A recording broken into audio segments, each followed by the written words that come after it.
বাবা টাকা দাও, জিম করবো, বডি বানাবো। তো পয়সা দি লোকে লোহা বোয়াবি কেন? তুই যা ডান্স ক্লাসে যা, আমি রাতে পয়সা দিয়ে দেবো। তুই ডান্স শিখা ভালো করে, যা মুখ উজ্জ্বল করবি, যা।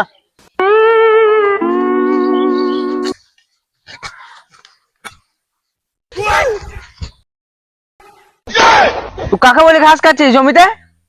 আমার ইচ্ছা আমি খাচ্ছি, তোর কি তাতে? দাঁড়া, আমি বেটাকে ফোন করছি, দাঁড়া। A few Hello? moments later. বেটা হচ্ছে জমিতে আয় তো তাড়াতাড়ি, ঝামা লেগেছে বিশাল এক পুজুসুদার সাথে। ਵਿੱਚ ਡਾਂਗ ਖੜ ਕੇ ਉੱਥੇ ਹੋ ਗਈ ਲੜਾਈ ਭਾਰੀ ਹਰ ਜਨ Una vereta pa' seguridad. Que se cuenta le va a tronar. Traigo metales como mi papá.